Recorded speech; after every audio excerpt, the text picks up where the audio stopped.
It's okay not to be perfect with finances. Experian is your big financial friend and here to help. Did you know you can get matched with credit cards on the app? Some cards are labeled no ding decline, which means if you're not approved, they won't hurt your credit scores.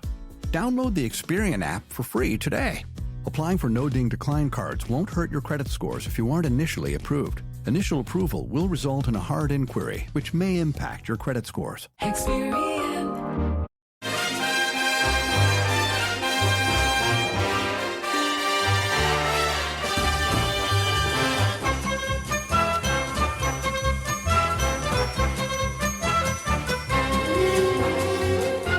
Hello everyone, I'm Chris Wynn and welcome to How We're the Podcast from Roker Report.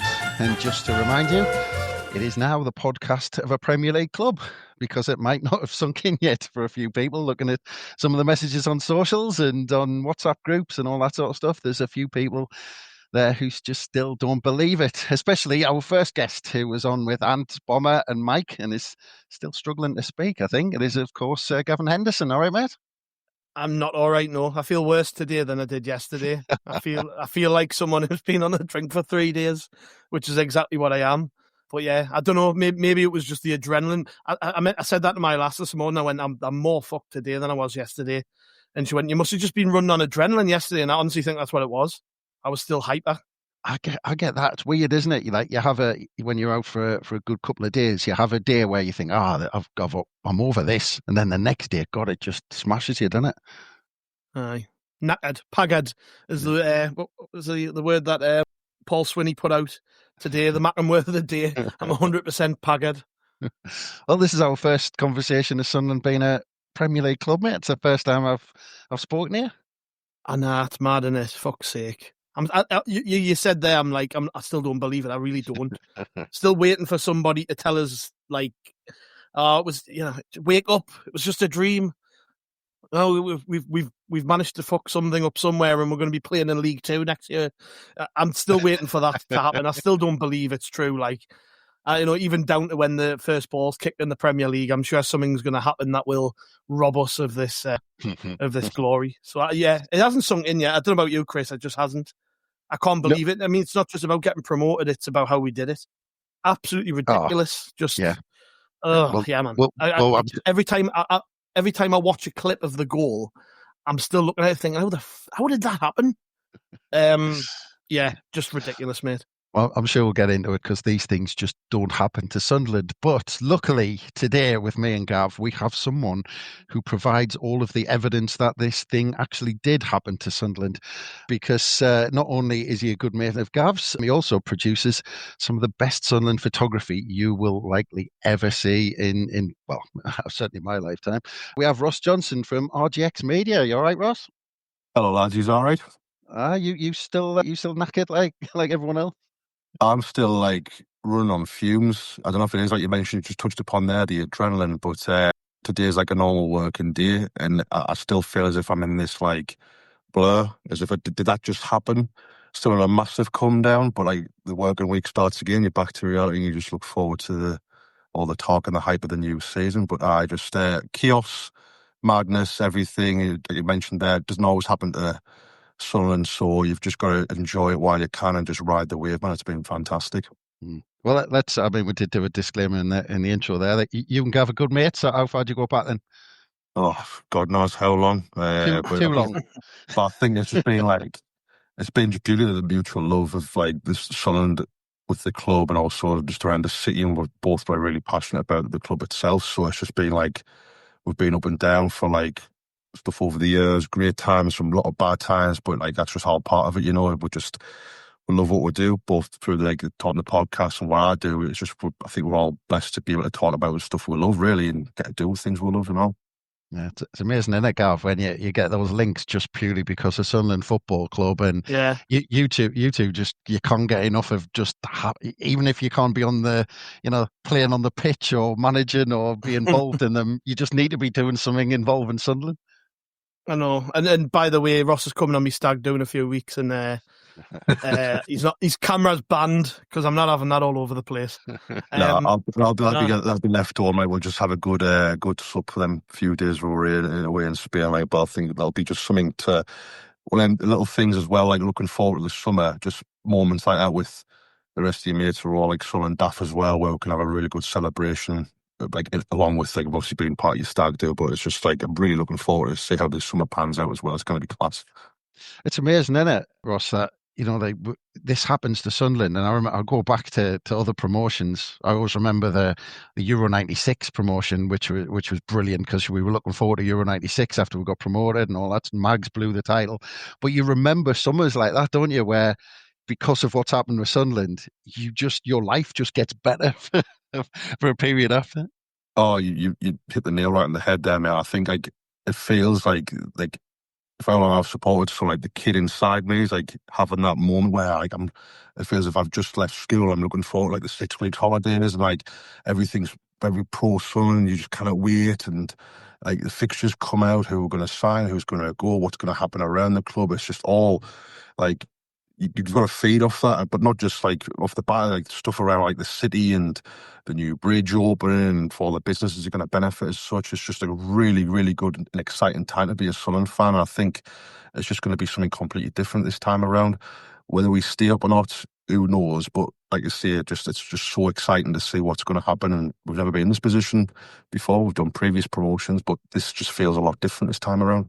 Yeah, I mean, Gav, you're in it. You always send us pictures because you're, well, we can say you're a dickhead, but you always send pictures from the seafront saying, "Oh, look at where I am every morning walking the dog and all that sort of stuff." But it does, doesn't it? Everyone's like saying good morning with the spring in their step and all that sort of stuff. But the whole city, it's just like just a whole feel good. It just impacts everyone. Everyone walking around, everyone's just that much, well, nicer to each other. Everyone's almost celebrating everywhere, Gav. Well, even this morning when I've been out walking the dogs this morning, I've had me Sunderland jumper on, and I've had like 3 people stop us to talk about the match. Everybody is just buzzing about this. It's really lit the city up. Ross mentioned it there. There's that much going on in the city at the minute that it almost feels like this should have happened, because like Sunderland as a place is just in an amazing position. You go down the seafront, you see what they've done down there, and you see just how actually you should be proud of what you've got in Sunderland now, where it's never always been that way. And then you walk through the town now, and it's just buildings popping up all over the place and stuff kicking off, and there's more to come. That bridge is going to be open soon, which will link the stadium to the town on a footbridge, and that'll be open in time for the new season coming.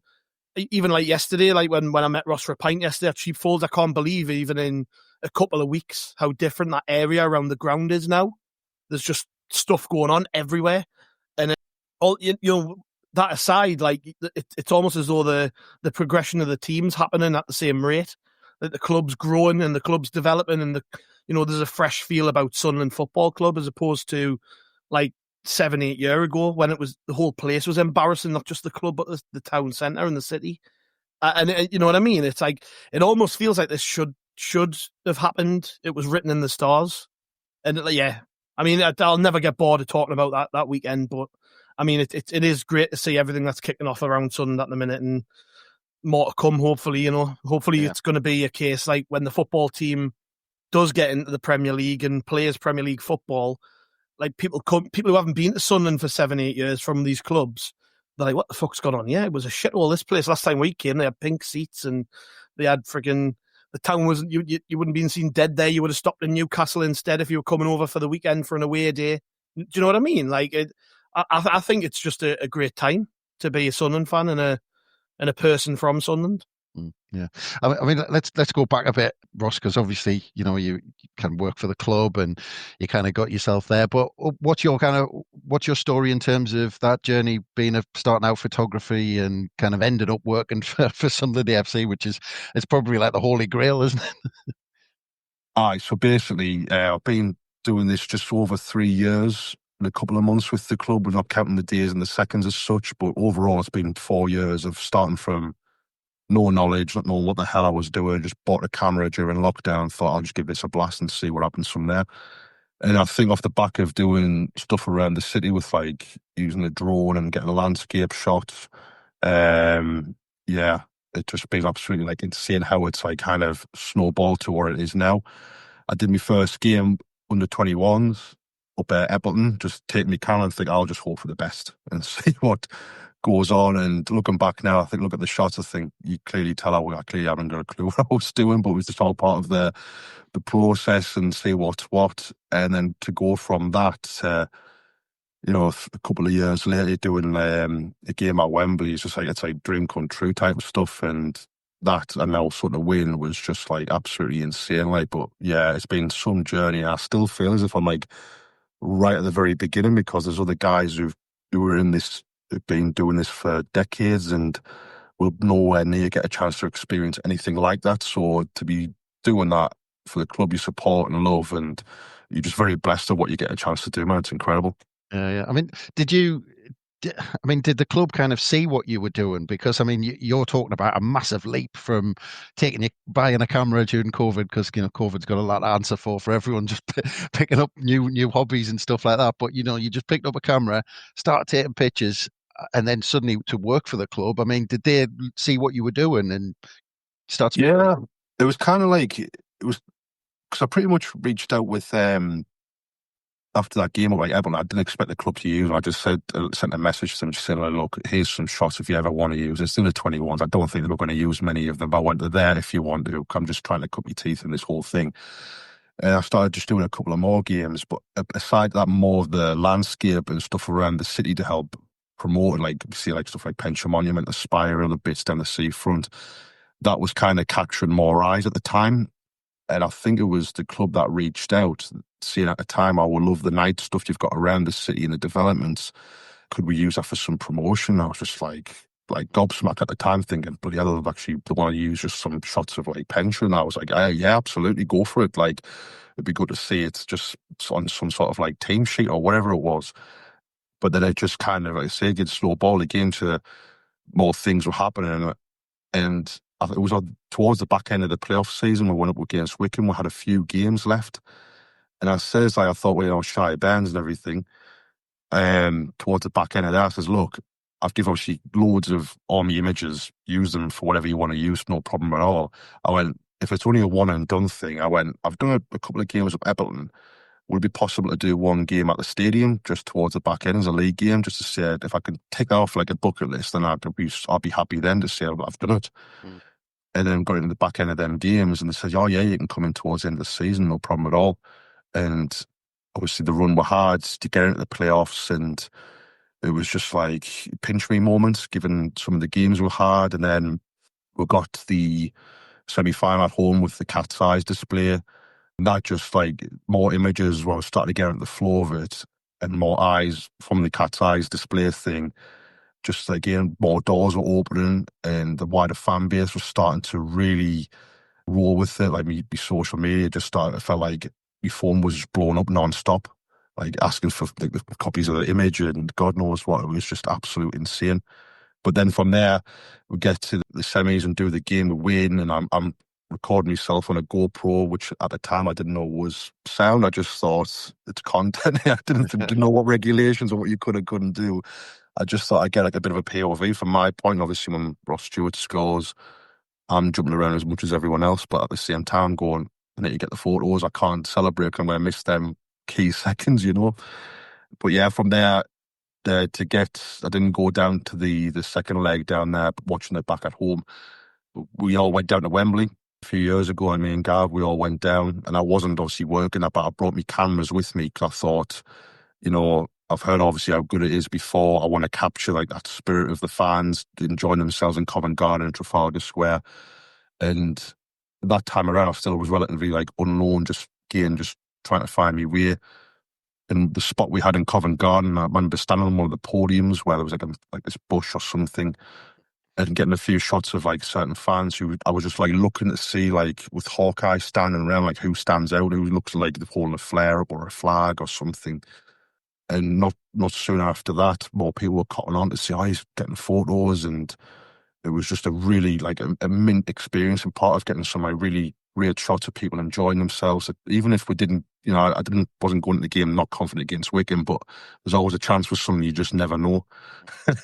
But I thought if I get everyone happy now while they're enjoying themselves, I can always look back on it and say, well, at least I've done that. And done the night before, went to Trafalgar and stayed right till God knows how late it was. It must have been around about midnight or whatever, to go dark, and obviously all the pyro and people gathering on the monument itself. It was just, you stand back and you go like, this is it's infectious. This, you just want more. You don't want it to stop. And the shots after that again stood the test of time with the club, and then Netflix reaching out. The guys at Fullwell 73 now, Fullwell Entertainment, asking to use those shots and getting the doors open for the project. So from there to where we are now, it's just been I keep just loving every minute of it. I don't want it to end, So. Well, what's the current setup? I mean, are you part of a team that takes pictures for Sunderland, or are you literally the club photographer? Yeah, so the team's expanded, obviously, as we've got more cemented in the Championship. I've basically just been called in on the back of the stuff I've done previously last year, given how the season wasn't the best. But last year, after that playoff campaign, I did another big part of the season with them, and then pretty much the club says, look, we've given you like kind of a way in here. Go and get some of the experience with an agency and try that out, which was fine. I was like, yeah, it's no problem. Great. This is what I want to do. So I'll reach out to an agency, see who wants to do it. A group got in touch with me. He said, we love what you do. We'll happily we'll get you accreditation and stuff like that. And I did that for the full season last year when Michael Beale and that was in charge on the back end of Mowbray. And obviously, like everyone, it wasn't the best of seasons. It was really hard to get those like candid shots, and it was tough most of the games. But again, it was just all part of that experience and just finding your way and listening to the guys who at different agencies, getting tips here and there and just trying to work out what you're doing. But this year, off the back of doing a lot of stuff like the fan base led stuff, the club asked me to come in, knowing how someone daft I am. It was just a really good partnership, and it says, look, we want you to capture the essence of the fan base. We know what you can do. Just go out there and express yourself and see how it goes. And I don't think even then we all thought it was going to go the way it has. I mean, obviously we got off to such a great start, and to what we've achieved now, it's just like you couldn't write it. It's like we've said it many times, the story of Sunderland, it never goes the way we want. But to go into that game on the weekend, thinking, right, we've built towards here, I was praying that it would come off because it would just finish everything so nice. And at one point I thought it's not going to work. I was just slumped on me still, just like kind of thinking, here we go. But fortunately it went the way it did. Yeah. Well, we'll get into how you captured it all on the big day. But just in terms of the club, I mean, you said last season it wasn't going that well. It's obviously gone different this season. Yeah. But what kind of, do you get instructions from the club? Do they tell you almost that are you painting a picture or telling a story, or do you just take your camera and if you see a good shot, you're getting it? I've had again, kind of like in some instances you get pretty much told what you need, not so much how to do your job, but like obviously there'll be like a itinerary of saying want this, and this. Really, to be fair, this season the club have been fantastic with the way it says, look, we know what you're going to do, just go out there and express yourself. And like I say, every game's different. You might see a dad with his young daughter, you could see a man with his son, you could see a group of family, friends. Every game has been different, and you're just looking for certain things where it could be waving a flag, it could be eating a hot dog or something like that, or it could be just like cheering, excitement. You're just looking for all these little things. You're on alert all the time to try and find these moments. And I've had pretty much like free rein to go around the stadium, inside and out, all around, just to get what I can. And the content off the back of it has been, it couldn't have gone any better, really. There's been the odd game where, especially the last 5 league games where it hasn't gone as what we imagine, where it gets a bit tough, but you're still getting pockets of good stuff, content in between there where people are excited to go to the game, and the fan base getting they're getting signatures with the players and all the moments around that. It's just kind of, that's been building over the season, and I've been trying to think of ways outside the box, getting different, when the stadium's been empty, when I've been able to get in, and stickers on seats and the structure of the stadium and all these little things. You just kind of got a blank canvas and you can just go absolutely nuts and get as much stuff as you want, really. It's been fantastic. Well, there was plenty of stickers in all the the toilets around London, I think, by the end of the weekend as well. You could have you could have captured. But just on that build up, because you were talking about Trafalgar for the Wickham one. I Yeah. mean, because you were kind of properly ingrained in the club this time, were they asking you? Were you kind of behind the scenes almost? Did the club ask you to take pictures of the build up with the players and they're trying to travelling down and things like that, or is that not something that you cover? So to go back to say probably the first leg of the Coventry game, again, it was just kind of same again, but you're in their stadium, so you've got to kind of abide by their rules. So I was pretty much told, like, it was more strict, but it was kind of similar to what I did at, like, say, Hull away and other stadiums where you just stand in the crowd, go down by pitch side if you want, but most of the time you're going to be in the crowd with everyone. So you're looking back at the pitch. So really, whoever you're amongst, who's nearby you, and you score, then the lucky ones are going to be in the shots, So it's all down to luck and time and everything. There's no guarantee. But yeah, they pretty much had, like, say, the same down there. And with the first game at Coventry, just travelling down, we went down on the Sedgefield branch. Sorry, yes, we went down the Sedgefield branch together with them and capturing their story, because the club have done over the course of the season. They've picked people to share their story, how they've supported someone, whether they've been from a branch or from wider places and everything. They want to share how they've came to support someone. So we did that with the Sedgefield branch on the way down. It did the game itself, and just to say, just when we scored the 2 goals with Isidore and Mayenda, I'm looking back at the stand and it's just a sea of arms of red and white and limbs and people falling downstairs, people throwing all sorts, just, the crutches in the air. People who are injured, they're throwing crutches in the air and stuff. And you stand there just spraying the sugar on it. Yeah, you're spraying the sugar on the camera, just like getting so much stuff. I remember obviously when Isidore scored, no sooner as I get back I'm literally walking back to my stool, and obviously they score straight away. So I'm like screaming internally, going, I've got all this great shots here, and that's just been cancelled out. So I'm thinking, if we lose here, it's going to be such a waste. But that's how the game goes. You just never know. Yeah. But yeah, the club overall, they've just basically said, just go out there, do what you can do with whatever. If you're stuck with, like, restraints or whatever, just work around with what you can. But whatever you know what you're capable of, and just go out there and just get as much as you can, really. So your Wembley journey then, where did that start? Did you just travel down on your own, or did the club say you're coming with us to get a few pictures on the way down? Or it was a bit manic, really, because I know we were top for quite most of the season. Obviously, we started to filter away. And I think it was around about March where, like I say, I've done Wembley a couple of times in the past with Gav and that, and we've also, like, done a package thing, like all in hotel, training and that. But this time around, I thought there might be an odd chance that I might get to do the game. So just at the back of my mind, I thought, I'll book a hotel now with the option to cancel if it doesn't go the way we'd like it to go. And I just kind of put that in the back of my mind, think I'll get a hotel as close to Wembley as possible, because last time we went down, you carry all sorts of bags and trying to get through. It's a nightmare. So I thought, if I'm at least close to stadium, I can leave stuff in either nearby there. So that was already pre-booked back in March. And obviously the way we got to it, I think off the back of the Tuesday game, that when Ballard scored the winner at home, it was still up in the air. And I think I already planned to go down with my son. He's a season ticket holder. Sorted his ticket out with him. The plan was to drive down. And then I think within the run up that week, the club got in touch saying, we've sorted everything out in a way. I was like, I didn't know this. My son's coming down with me. I already pre-booked something. This is what I was initially going to do, but had I known. But again, everything was up in the air. There was no guarantee. So they just pretty much said, like, look, at least you're getting down. That's the main thing. So just stay there, do what you can. Your original plan, and then we'll just work it out from there, which was fine. I was not an issue because I already planned to go down with them anyway. But we just worked around a different itinerary of, like, what we needed to get on the run up to the game. So pretty much it was just funny how things happened the night before the Thursday, because I was planning on to leave to go down to London on the Friday morning about 6:00 in the morning to drive down. But I got a late call to say they were going to light up all the landmarks around the city, like the Spire, Pension Monument, Hilton Castle, the Beacon and everything. I got asked later on, I says, could you go across and get some shots of those? I says, no problem. But now we're in the summer, it doesn't get dark till about 10:30, 11 o'clock. Really dark. I was like, I'm having to be up at like 4 or 5 in the morning here. But I says, it's all part for the cause and experience. I'll go out and do it. I drove to Pension Monument. It's in rainbow colours.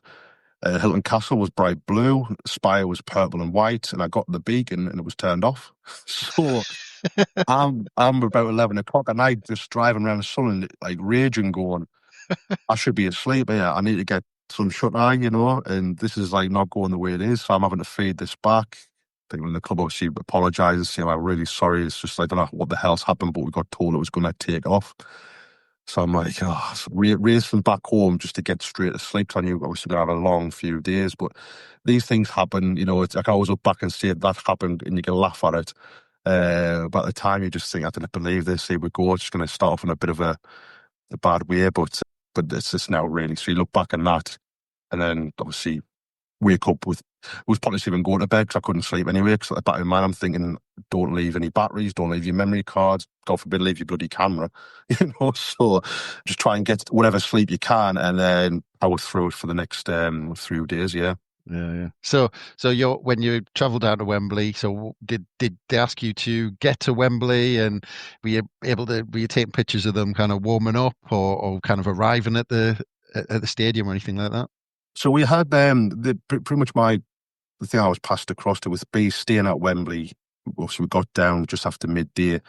I was staying away from everyone, so I was like kind of out the way where I was staying. The rest of the guys were all staying pretty much in Trafalgar Square, which would have been ideal. But what I was asked to do is that, well, last time I stayed in Trafalgar Square till after midnight or so. This time around, I was told that at 10 o'clock at Wembley Stadium, you'll have seen as you walk up the way, they've got the big electronic screen as you face the stadium, that was going to be lit up with all the Tillian branding, and they needed someone to be there to capture that. And they just said, oh, well, you're the closest one there, and you've kind of volunteered yourself in a way. And I thought about it, I was like, oh, it would have been great to stay late to get all the dark scenes with the pyrotechnics and stuff. But I went, you know what, I've done it before. I'm sure it may happen again, but I enjoyed it. They've got the other team there to cover that, so it's not the end of the world. I can kind of get away from all the madness and try and focus on the game. So that was the only difference, really. And then earlier, as I mentioned, we went back to the same spot in Covent Garden. Me and my son got off the tube, walked up from Trafalgar Square station and got up there. And I went to the same spot as I did before, the same podium, full of sun, as you can imagine. And I managed to climb up, and I think I mentioned before, this time it was a totally different beast. Stood up, and it felt like the whole crowd were just enjoying themselves. But I think with standing on the podium and being more of a familiar face now, it felt like everyone kind of turned round and then it just swarmed towards me, trying to get photos, screaming, chanting. I'm like, oh God, what have I done here? I should have just stayed in the shadows or something to get some stuff. I was up there for about 10 minutes trying to get as much, and I could see the police to say, like, what is he trying to incite a riot here? Or I thought I'm going to have to get out of the way because it's just drawing too much attention to it. I just wanted to get a few shots, and once getting back off there, I thought ground level you're quite squashed in Covent Garden because it is quite tight. I thought I need to get a different vantage point here, and luckily the white line across the road from the Nag's Head I saw someone leaning out putting a flag up. If I can just get up there, I'd get a better viewpoint. Anyway, chatted to, I think her name was Ivana, who was one of the manageresses there or something, or bar staff. I says, look, I'm doing this on behalf of the club. Can I get upstairs and look out the window? And she was like, oh yeah, follow me, because it was all chained off. Got upstairs and got the window. I was just like, oh, well, I'm set here. This is just going to be brilliant. And then you just have fun. You just go out and get as many shots. You look like a sniper in that top window. Yeah, I just felt like looking down, like sticking me in every 2 seconds, because obviously smoke was going off, people were chanting songs, and I thought, well, I'm here, I'm going to enjoy that myself. I'm part working, but I'm part, I'm a massive Sunderland fan, so while everyone's singing, I'm going to be right amongst it as well. And I thought about in mind what I can and can't do, but then as I'm looking down, I'm seeing people who are working for the club, like in pockets. So there's a lot of people from staff, and other people who are not in the actual bubble of the first team, but I've seen other people who are working at the club, they're getting on it more than I am. So I'm thinking, oh well, if they're enjoying themselves, I can probably get what I need, but I can just enjoy it as much as they are. And it was just again fantastic to be here. And then obviously I saw Gav, yourself, and the rest of the lads rock up, and I think my son was a bit bored of sitting next to us upstairs. I says, get yourself down and get amongst it, man. Which I told him to anyway. He ran down, and obviously you just give him a kind of whatever it was, And I was like, straight like, well, like, you're going to have one, but I don't want you to. But he's feeding him cans and that. I was like, just, you better only have one mind, responsible parent. But I knew, obviously, I'm not his dad. I can get away with it. You said there's a street with it. Always day I was fuming. I was like, you better not mind. Just, I'm not having to look after you. I've got things to do, But again, like for all your different age experience, it's in memories you make, man. So I just, turn a blind eye to it, just let him crack on. And he set up a pyro himself. I got photos of him just for those memories. So it was just a really good thing to be part of. And I've known I had to be away at the stadium for 10. Ideally, I need to leave Trafalgar at about 8:30 just to make sure I got there enough in time. So really, I left all these, like having that in Covent Garden to get out of Trafalgar Square and walk down. And again, when you're just getting down there, you see like the chants and everything kind of leading you to it. And you just have to sometimes stand back and just like take it all in and just admire like how daft of a fan base we are, but how fantastic it is as well. Like you just don't want these moments to end, and yeah, just getting down there, it's been just non-stop of, I feel like I haven't a moment of myself to kind of sit with, because every time I was feeling that way, someone would come over and ask for a photo or have a bit chat or whatever. And I'm not bothered about that. It was not as if I'm making it as if it's a bad thing. It was just constant, relentless walking past. I felt as everyone was saying, oh, there's him at the match, or there's the photographer there. It was just relentless all weekend. But, it's all part of that experience and the love of it, really. It was just like Trafalgar again was to the point where I stopped up to. It was just amazing. It was just someone did it for me. Proud again. Gav, firstly, I'm shocked to hear you handing out cans of Iron Brew to Burns, but the the pitches that we're talking about in the build-up, sometimes, you think back to Wembley trips way back when in League One even, some of those are more iconic sometimes than the pitches of the games themselves, aren't they? Yeah. I was talking about this before with the lads yesterday when we were talking about, like, the fact that you go back to like 73 and you look for photos from that era, and there's not many really. Like, that's the most famous day in the club's history. And you look at like now, there's a million angles of everything because everyone's got a camera out, everyone's doing different things and doing their own things. But like those photos at Trafalgar, like even from going back to 2014, that one of the kid on the fountain with the flag. Yeah. I think it was from 2022, or it might be in the Portsmouth game a couple of years earlier. But there's like a Ben holding a flag like with Sunderland FC on it, and he's like roaring off the top of the fountain. That's like, it's an iconic picture, isn't it? I think it was the Portsmouth game. Like the fact I can't even remember what game it was, but I can remember that photograph is like it is a bit weird, isn't it? So I like the stuff that's come out with this occasion. It's. I'm looking forward to seeing more of what's to come. It's funny you mention him because I actually got a chance to speak to him in Trafalgar Square because his dad came over and they had a massive flag. I'm fairly certain it's got to be Feyenoord flag. I'm sure it is because that kid came over. He said, "Did you get my photo last time?" I said, "It wasn't me." And they unveiled the flag and half of it was him on the fountain. And the other one, I'm sure it said Feyenoord Mackens or something like that. If I've got it wrong, I'm sorry, but I'm fairly sure it was. And he was with his dad. There was a big group with him. He says, "God, can we get the photograph?" I was like, "Oh yeah, absolutely." So you're flashing forward the years. I didn't take the previous one, but like he's this kid who was on the fountain, roaring that iconic image, and he is a lot older now, wanting like another one kind of similar, not on the fountain as such, but nearby. And it just made weird how it all kind of comes around again. But I had a good chat with him and his dad and stuff, and like tons of people down there. It was big groups of families for the first time taking their own kids, or people have flown from all over the world, spoken to people from Australia and Canada and South Africa and God knows what. And like even then to say like, I've seen your stuff from afar, you go, like, you just don't realise how much of the reach it goes to. Well, not just now, not just internationally, but are you conscious in terms of time? Because when we do it on this day for the website, and we've got access to Getty images. So where we go back to the Gav said 73 Cup final, or whether it's the 60s or the 80s, those iconic pictures of Mark Ope scoring at St James's, Gary Rowell taking the penalty in 79, all this sort of stuff in the 70s. Are you conscious of these things in 20, 30 years' time?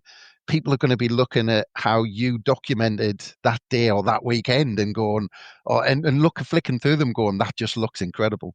Yeah, I mean, to be honest, I mean, I've never really thought about it that much in time. I think in years to come, when people look back, so again, there's been so iconic shots of when we've won certain trophies, or like say we've scored in that playoff games when Barco scored against the Mags and that, and all some like amazing shots I've looked back over the years and they've stood the test of time. And people always look back on certain like moments of that nature, and I've never like thought like, well, people look back at the stuff that I do, but there's been, I think, especially the stuff I've done like in Covent Garden, Trafalgar Square, the people who were there. I've had messages on the build-up saying like the same people who've got the shot, I'm going back down again, make sure you get me shot. Or it could be like a younger kid or something, they're a bit older, all these little stories. So people do remember, and the feedback from the fan base, whether it's people who go to the match regularly or people who've been up from international, or the messages I get on a daily basis, it's been nothing but like, sometimes you just like have to take like a step back and just appreciate like what you are doing is like it's making people's like lives and it ignites them and makes them feel better, you know, and you're in a really privileged position to be able to do something like that. And like, yeah, I say I count my blessings every day, the fact that I'm doing it, but when you're getting some iconic shots and you think, I wonder if these still are getting used in years to come. But even just a couple of years ago, people are still raving about them shots from then. So now we've done it on the biggest stage for this type of particular game. I'd imagine so, but I'm just too humble. I'll be like, if they get shown, great. If they don't, at least I could say I've got to do it, you know. So the actual match itself, what was your kind of schedule? Did you have to rock up a bit before the game, or was it just before kickoff? Or yeah, so like usually on a normal match day, I always make to be at the stadium at least 3 hours before the game. And as much as the half always has to say it, says, why do you need to be there 3 hours before? Doesn't kick off till later on. Why rock up later? I'm like, you just don't get it. It's pointless even trying to talk about that type of stuff. So I always make a conscious effort to be there at least 3 hours before, ideally, to get me bearings and know what I'm doing in case like there's a different type of structure on the day where something could be taken off, or you need to go over the beacon for a particular event or something. It could always change. But on this occasion, with the match kicking off at 3, I was told to get to the stadium for 10. Because apparently the security at Wembley Stadium is so like watertight and everything, which I'd imagine would be, but I didn't realise how it was until I got there, even though I was told how kind of bad it is. So I got there in time, and it's a massive stadium. It's not like the stadium, right, where you're just walking the side door and you've got a media room and you've got another door and you're down by pitch side. You're literally like up and down escalators, up and down flights of stairs, long corridors, lifts, different floors.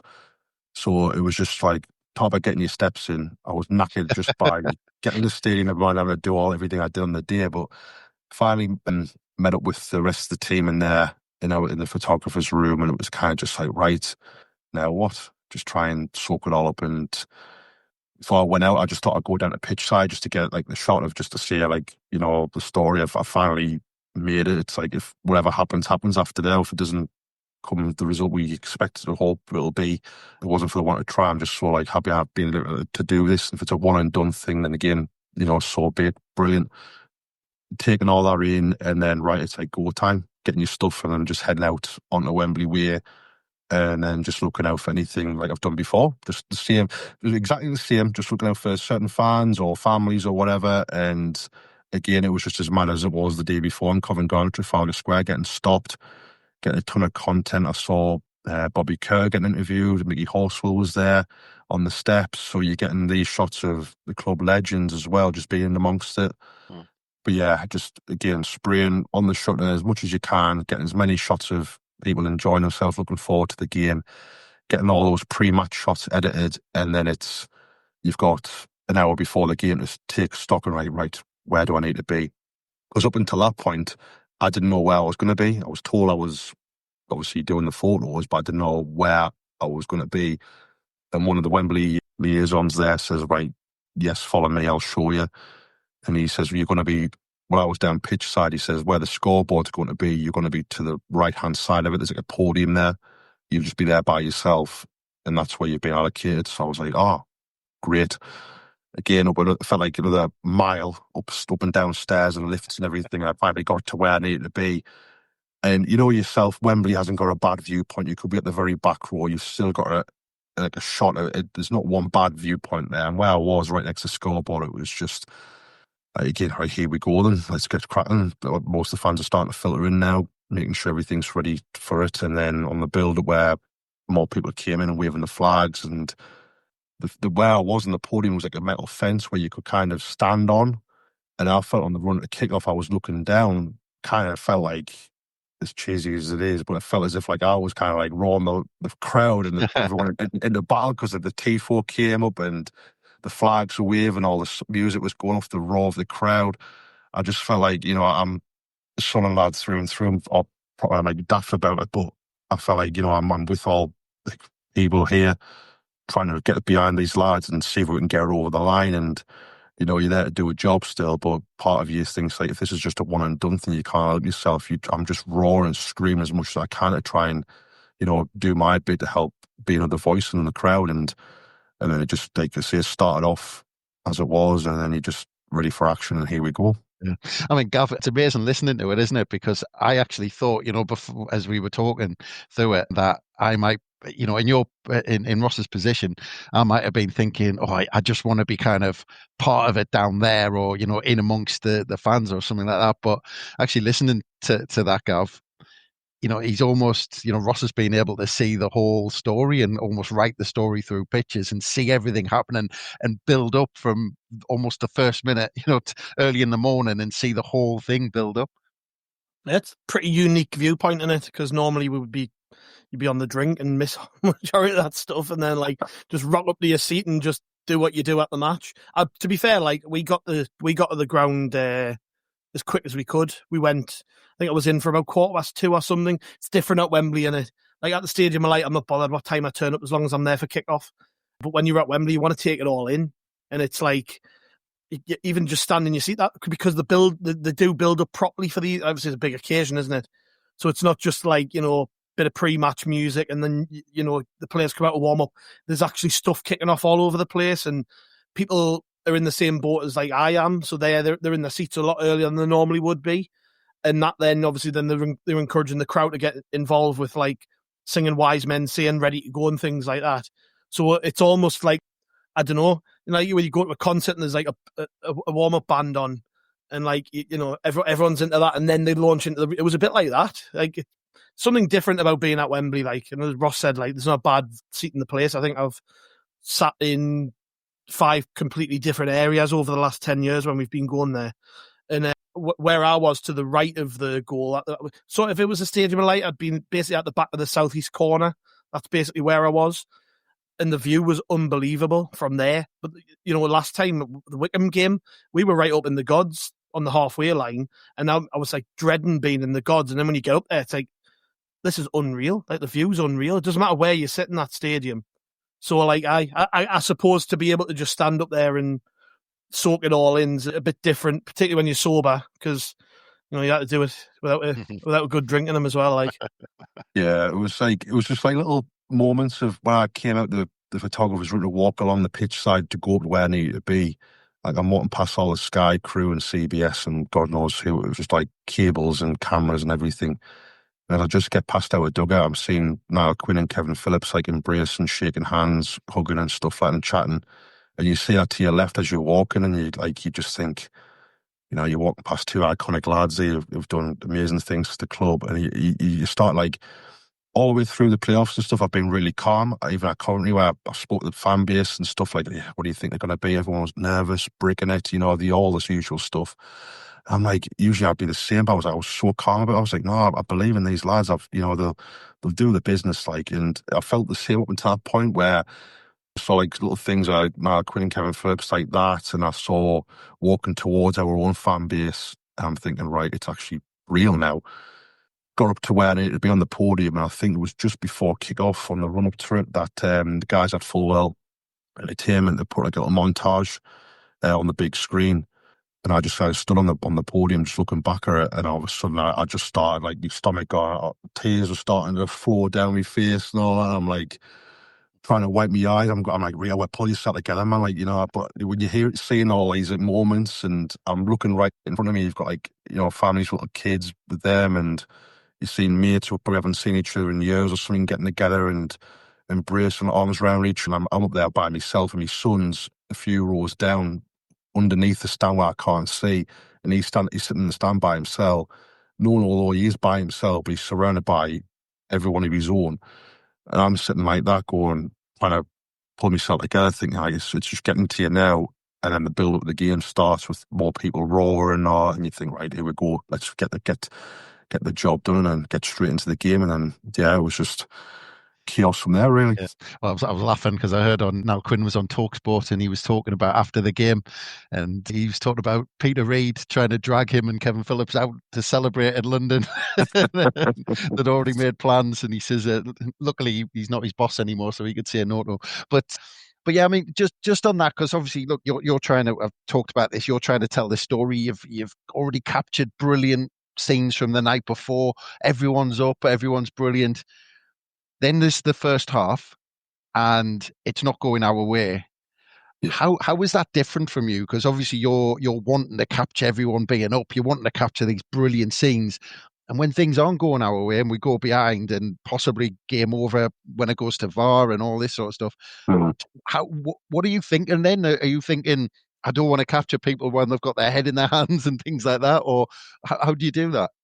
Well, I say you, in a way, you still got, like, whether it's good or bad, you still got to tell that story, because, most people tell you this sort of story. It's never easy. It's always more the other way, where it's all like dread and fear and just feeling sick and all that. It's just, you've got to kind of get that side of it as well, which is more often than not. But fortunately, this season's been a lot more positive. But like, say, then when the ball got whipped in, Luke unfortunately got his injury and Pato made that fantastic save. I knew from the off that Sheffield United would have more of the ball. I'd rather be in the position like I was saying to Gavin before the game. I'd rather be in our position, because they obviously missed out on going up automatically. They lost a few games. Their confidence would have been shot. They picked it back up against Bristol. But I'd rather be where we were. I think we had less fear, just to say we'll just play our normal game and see what happens. Going 1-0 down, I just sat back in my chair thinking, like I've done pretty much at the stadium. When we do go a goal down, you're just like, oh, for God's sake. But we've still got the rest of the game to go. The lads are talented enough to kind of turn it around and stuff. And then you just think, just keep like plugging away hope. And most of the time, even at our stadium, the crowd gets straight behind them, like, oh, well, like, let's just dust yourself down quickly and get yourself back into the game. So at that point, I thought, like, I know we shouldn't have lost against Sheffield United at their place. I was down there for the game. I think we were really lucky. We gave them a really good game down there. We shouldn't have lost. Obviously, we're the better team at the stadium. So I knew we had that bit of an edge over them. If we just, they've got weaknesses, and if we just bide out with time, we'll get into it. But when the cross came in for their second, from my viewpoint, I'm kind of behind the goal. It was a great strike. I didn't know at the time that the players had kind of blocked Patterson's view. I just thought 2-0 down. I just sat back on my stool, head in hands, going like, it's not meant to be this. Like, it's just, of all this building towards it, it's going to end on a right whimper. And I was like just so like kind of deflated. All the energy I had just went out of me. And then obviously the VAR comes in. I'm thinking, well, it's going to be anticlimax. They'll probably check it and be like, yeah, goal given still. So I wasn't like kind of up for it. So when it took us by surprise to see it's being disallowed, I jumped straight back on that fence, and I'm like screaming like at our crowd, because they were a bit, the roar started, but I'm kind of like, just like, oh, get back up for this type of thing. Like, we can still do this, and then find that bit more energy to try and crack on. We get to half time, and again, I think it really rocked them. I think I heard someone say it felt like we got scored a goal. It was like 1-1 going at half time. It really knocked their fan base. They were a bit flat after that. And then we go into the second half just thinking like, we'll try and get more on the ball. And the lads really, the talent started to come through, because they started to back off. Listening to your review pod yesterday, you pretty much said exactly the same, that the pendulum swung. And I thought we had a bit more on the ball, and we were trying to chip away a few other passes here and there. But when we got on it, and for me to go clean through, there's been times where I've really had to reel it in when we've scored, so I've got a job to do. But this time when he did score, I felt like not frozen, but I was just kind of as if like, I felt as if I wasn't a fan of the club. I was just kind of just taking the shots casually of the fan base and celebrating, but I had no emotion, because I just felt, we're back in it now. I don't want to get too excited, because the same thing could happen against Coventry and they go and score straight away. So I thought I'd get these shots of my enders celebrating and the fan base going berserker around me, and the wider shots. At least I could say I've got those. And I didn't expect, obviously, when for Kiefer Moore to spoon the ball back to Tommy Watson, and for that to be in that last moment where when he struck the ball, I don't know if it was literally the last second, but it looked like it was going to hit the base of the post and bounce back out. I thought, well, this is not going to happen. And to see it go in the corner, I think like everyone just took them by surprise. And I was just a hysterical crying mess. I'm trying to get photographs, probably the most I've cried in a long time. Bawling, tears, trying to focus, kept my eyes to see, I want to get the shots of the people, but I'm in a right mess up in the top. And then I'm screaming, waving my arms around, just like, because I've got a ton in the bank of obviously all the celebrations. And yeah, it just felt like a long season of just relief, and got to see the game out then. And then obviously we got it over the line and the rest is history. But just moments like that of how long the season's been and stuff I've had to get and here, there and everywhere. You know, it's never easy, but it just felt that weight relief, like weight being lifted. It was just, yeah, if you bottle that moment, you know, you'd sell it, you'd be more than a billionaire, you know, you'd just be raking it in. I mean, Gav, again, you know, listen to that, because I'm thinking if I'm in that position when we concede and when we score, I'm going to be completely useless. You know, I'm just going to be, I can't do a thing if I'm celebrating about Sunderland or absolutely gutted about Sunderland. So you've got to have respect for someone who can keep themselves composed like Ross can. I wouldn't have been able to. My camera would have probably went 10 mile that way. I would have just chucked it. I think I ended 2 or 3 rows away. There's a particular shot you'll have seen. The club posted the shots of the other day from the crowd base looking down. There's a kid who's sitting in front of the scoreboard. He's just sitting he's probably with his family, but he's kind of on a bit of a mountain, like standing on the back of the seats, and he's got his shirt off and stuff. And I think just as we scored, after I got the shot, he looked towards me. And I'm looking back, it felt like as if it was just me and him in the stadium at this point. Like, just looking at, I'm looking at this kid, and I'm literally screaming at him, like, you know, clenched fists, like, yeah, come on, and all this. And he's looking back at me doing exactly the same thing. We don't even know each other, but we're so, like, united by the moment. And then I'm looking around other pockets of people, like, looking back at me, and I'm not, like, just, I'm in, like, really in a right mess at this point. Probably still a bit, but, like, you know, you can't all help how you feel and stuff, because it's just not just about, it's like everything about the whole thing for the people, the players, the staff, the city, everything is just always all coming out of me at that point. And then to see the final moment, the whistle went and the players run on the pitch, again, you're just going hell for leather on your camera, getting as many shots as you can. And I knew I had that short window of I wanted to be back down by pitch side. So again, I had to run around the back of the scoreboard, down a long corridor, and there was a lift there, and the lift's not coming up, and you're banging the button a billion times just to get and then the doors open, it's full of people, and I'm like, I can't wait for this. So I just ploughed in, camera bag squashing some woman against the wall. I'm like, I'm really, really sorry, but I've got to get down to pitch side. As I get down, where the gap is, where in the corner flag, there's like a gap where they usually wheel stuff out. As I'm saying that, I'm walking underneath and Jermaine Defoe standing there. So having seen like Niall Quinn and Kevin Phillips earlier, Jermaine Defoe's walking out with a few of his like friends or people who he's working with. And I'm screaming at Jermaine, saying, we've done it, you know, and he's buzzing for us. And then I'm running around the back of the goal because I want to get like facing back up to like the top of the stand where the players are going to celebrate. I couldn't go on the pitch. We had restrictions. Only one of our camera team could go on the pitch where we had to be behind the barriers. So I knew where I could be. So I was just kind of like celebrating amongst the fans and getting a few shots behind the goal. But just to see a sea of red and white feeling as if it's like right on top of you, and the fan base going berserk, and again people crying, all ages, and people embracing each other. You're trying to soak it all up, and then it's setting you off again. You're crying, your bottom lip's going, and you're trying to have to really like pull yourself around because it's just iconic moments. And yeah, and then obviously then it just kicks off, and the players are just lapping it up, they're celebrating, going berserk, and you go from crying to just beaming like a Cheshire cat. You just all teeth, all happy, just so like this is what's been coming to, and it just couldn't have gone any better.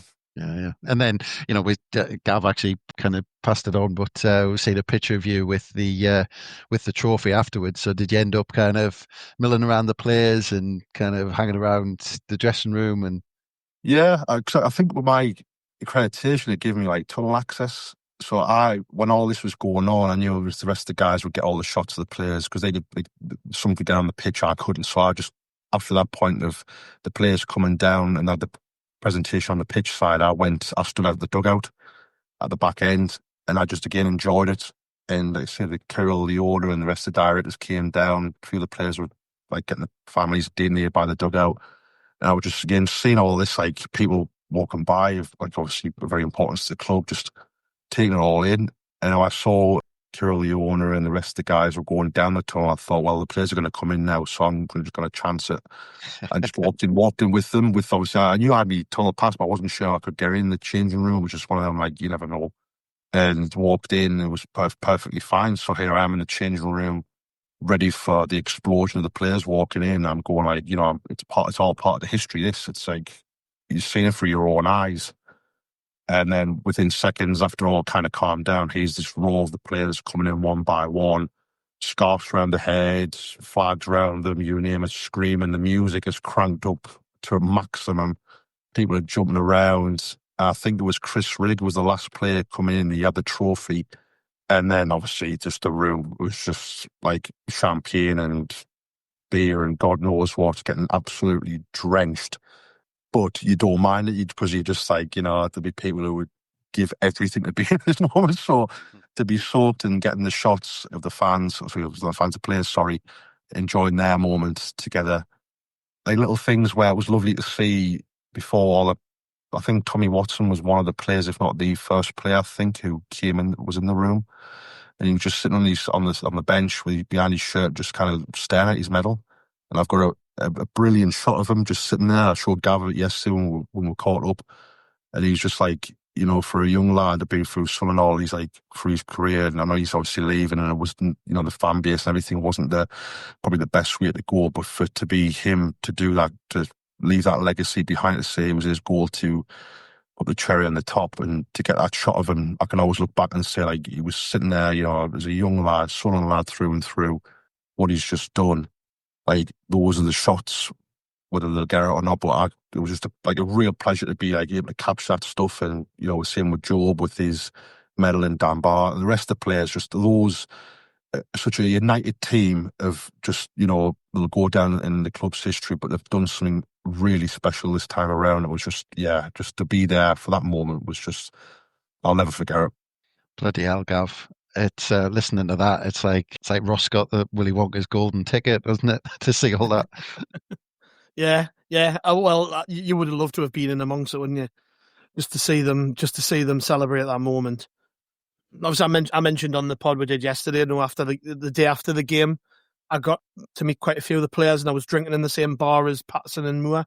And even that little bit of like feeling like you're part of this, you know what I mean? It was even just being there, because people were like, the videos were going on Twitter of the keepers in the bar and stuff, and people were like, where's this like? Because people were desperate to get there just to be amongst it, you know what I mean?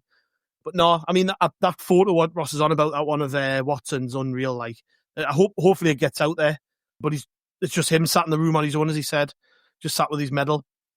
Like, what a story though. To me that's one of the big stories of the whole thing. The fact it was him, and to be honest, I hadn't realised until I heard him talk after the game, talk about how I've been a boyhood fan and been here since I was 5-year-old and stuff. Like, take away the fact he's leaving, right? That's some story in it. To a kid who's been in Sunderland's academy from 5-year-old, to put them in the Premier League with his last touch of the ball, like, it's a perfect story. I think it was Bomber yesterday said on the pod, like I bet Netflix are absolutely gutted that they weren't there to catch all this, because that should have been the last series of Sunderland Till I Die. That should have been the last episode. So yeah, you're right there. Well, could just do a flicker pad of all of your photographs, Ross. Probably could do how many photos I take. So usually you get about a couple of hundred, but I must have took thousands that day. But you whittle them down to the ones that you want to use. And like, again, we should touch upon Netflix, being very fortunate to do help out with the third series around doing the drone shots around it to kind of capture what the city looks like. And again, it was unfortunate how you can't prepare them type of things, the Hollywood ending of how we're going to all come out. But yeah, they've missed a trick not being able to do that end of the season, because again, I think that would have been even more so, like even better than the third series to finish on that, to say like we're finally back to where we are. But again, with all like social media, people getting all sorts of stuff for what we've done inside the club, and other parties have helped out, and they're like the media side, not just take me out the equation, like as a fan to look back on certain things, like some of it, like the guys at Why Not, I'll give them a mention. They done put a video where you'll have seen when Ballard's scoring and you've got that lass who headbutts the bus stop or something. Just like, as daft as it is, but that resonates with our fan base, you know, like all these little things. And you just look back and you'll always have them like quality memories. And I think the stuff that's being put out by the club and everything, it just feels a lot more personal, a lot more real, a lot more right on the money type of stuff, where people want more and want more and want more again. And it's just a credit to everyone who's involved. And that's why I've been so happy for every person involved as a cog in the whole thing. Some are bigger, some are small, but whatever it is, like everyone from the fan base, the city, the people, the businesses, I'm just so chuffed for everyone. And that's why I'm looking forward more this summer, because it's a big unknown, but I'm just going to ride the wave and enjoy it. Yeah. Well, I was going to ask what's next, because, you know, we started right up top saying Sunderland and our Premier League club. I mean, does all that change slightly? I mean, is there more, I don't know, accreditation you need, or does it, you know, going to these places in the Premier League, you know, are there more restrictions? I mean, how does it all work? Does it all change over this summer? Just off the odd couple of games I've done where, like, on a certain scale. So, for example, when I did the Newcastle game last season, was it last season or this? I can't remember. My mind's mash at this point. But when we played them, regardless, certain games like that, or when I've covered, like, say, England women's games, you're having a lot more international eyes on the game. So more photographers and media come in, a lot more restrictions with Sky. It all depends on the nature of the game. If you're playing like a Carabao Cup league game, like a cup game where it's like a minnow team or whatever, not many people are there compared to like a much bigger grand scale. So I'd imagine more so now we're in the Premier League, you're going to have a lot more media from all sorts travelling internationally, and also broadcasters coming along. So it's going to be even more chaotic in the media suite and the like down pitch side. But these are the things you build towards. You've got to have things in place for that. So I'd imagine the club be working even now behind the scenes to get ready for the new season. As where I stand up to now, I believe they've been more than happy. I haven't had a debrief yet in terms of how the season's gone or whatever, but I'd like to think they want to continue just to get in to do what I've been doing. I haven't been told anything to say no or whatever happens next. So at this moment, I wouldn't say I'm in the dark, but I'm just kind of enjoying what I've done. And if they decide to go down a different route, then I can always say I went out in the best way possible. Like, so I'll ask for more than that.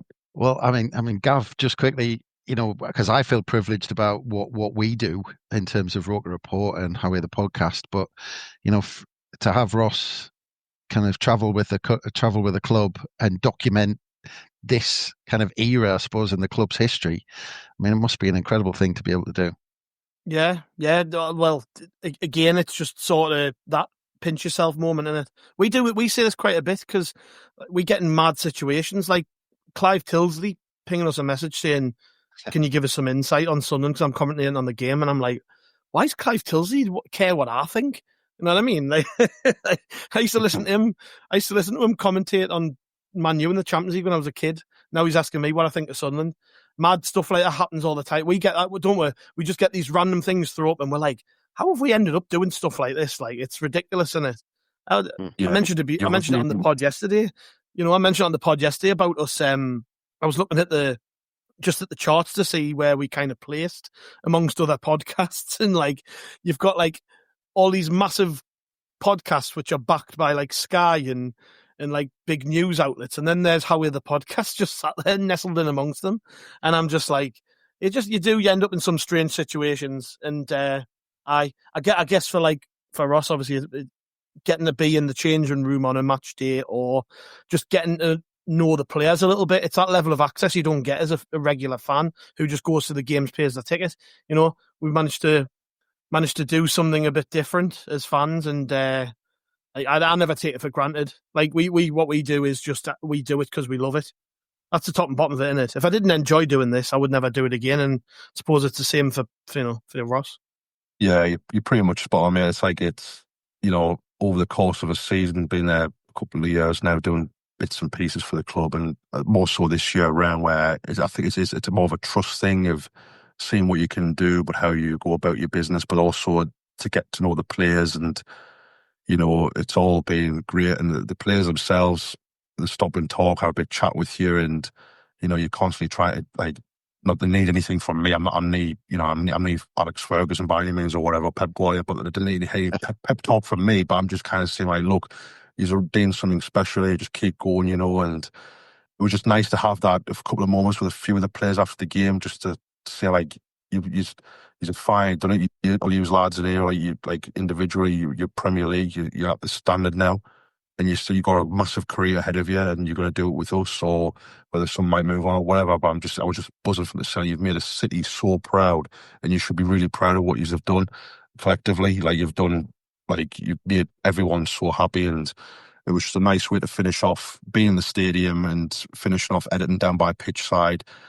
And yeah, just coming away from the whole thing while unfortunately for me, son, he was waiting outside for about an hour and a half by himself on Wembley Way because it was so watertight with security. I was trying to say I'm trying to get him down with it, but they wouldn't have allowed it. So he was texting his dad, "You're going to hurry up. I'm outside waiting here." And I'm like, "You don't have to wait. I've got to do this, do that," which I was more bad for him. But when I got outside, we two of us at the bottom of the steps at Wembley Way, just embraced a massive hug and stuff like that, and just say, like, we've been here, and because he came down last time and we lost at Portsmouth. He was much younger then. Didn't come down to Wickham, which he was gutted about, but this time you could see he was there with, everyone around him, and he got a chance to have that moment. Like, so yeah, overall, just a fantastic weekend. And then back home, I think that same day, I was about 1:30 in the morning. I got back home, but I went straight to the stadium, got a couple of shots of what I needed to do just to see. I was like, it'd been a long journey. And then, yeah, just catch up on sleep because it had been just madness. But I tell you what, I would do it again and again and again because it was just fantastic for everyone concerned. Yeah, and I think that's probably a perfect place to leave it. Just quickly, Ross, obviously RJX Media, but if people do spot kind of pictures of themselves or anything like that, I mean, is there a way if they can ask for copies or anything like that along the way? Is there a process? On the basis of this season, again, I don't know whether it change next year, but the club have been so flexible about the whole thing. If I get shots of anyone in particular, I tell people anyway. So if I'm around the stadium and people spot me, by all means, come over and ask me for a photo, no problem at all. Happy to get as much stuff as I can. And people always ask, how can I get this? Usually the club might put a gallery on the website, or they might even post them on social media and get them that way. But I always say, if people can, after the game's finished over that weekend or something, to drop me a message, whether it's through Instagram, Facebook, or any means of contact, again, Twitter or X, whatever you call it, drop me a message via that way, and I can just send the photo to them personally. I've had a lot of people say, I'll pay you and stuff like that, and great. But I always say, no, it's the club's intellectual property, it's theirs. I'm not here to make money off the back of the club. Like, I don't want to get into trouble by any means or anything like that. I always say, I'll send you the photo. But I get hundreds, if not thousands, of photos every time. I always tell people, just tell me a reference. It's me with the flag, or me with my daughter or something, so I can filter through and get it. But if people want the photos, they can contact me directly. If not, they can obviously get the shots from the club website as well there. So there's ways around it if they want to get the shots there. Brilliant. Good stuff. Well, it's been an absolute pleasure, Ross. Thank you very much. And maybe I was going to say after next season's League Cup final or FA Cup final, when after we pay another visit to Wembley. Again, cheers for it as well. It's been class, and I just hopefully, we always say it'll never happen again in our lifetime, but you just never know. But for now, I'm still riding the wave of all the excitement. I'm pretty sure we all will be over the course of summer, who will sign, who goes, what happens within the club. I mean, I can say, as much as I've been helping out with the media team and such a fantastic team to work with, they've all been class. They've welcomed me in with open arms, and they're like, it's just that excitement of what's next. Who knows? But from a Sunderland fan's point of view, I'm just so chuffed. I just can't wait to see what happens next year, and hopefully we'll survive it and then build on that and see where we'll go from there. Brilliant. Well, looking forward to seeing your pictures from Premier League venues next season. Looking forward to that, mate. And thank you very much, Gav, because you're still riding the crest of a wave. I'm sure we'll have plenty coming up. Yeah, loads coming up. Don't know what like. We've no, I do actually. We've got a few interviews booked in this week, and we're going to keep going. We said this on the pod yesterday that whilst there's stuff to talk about, we'll talk about it. We'll be here every day still. And I'm pretty sure because we won at Wembley, nobody's going to complain about that. I've even had people messaging us saying, like, when's the next one out? An hour after we've released a podcast. Like, I think every single Sunderland fan just can't get enough of it at the minute, can they? So we've got loads planned, mate. We've got more interviews this week. I think we've got Danny Collins on with us in a few days, which will be good. Nick Barnes is going to join us. There'll be other stuff that we haven't planned in yet. And then next week and the week after, we might start doing some end of season stuff and reviews and fun bits and bobs, and there'll be more interviews. So yeah, every day there'll be a pod. That's it. We've got a whole summer to fill. And that's before we get the fixture list and see when we're playing some of these sides we haven't played for a while. But brilliant. Sounds good. And thanks again, everyone, for listening. Of course, as Gav says, we've got loads. So look out for our daily releases pretty much on How We're the Podcast. But from us, bye for now.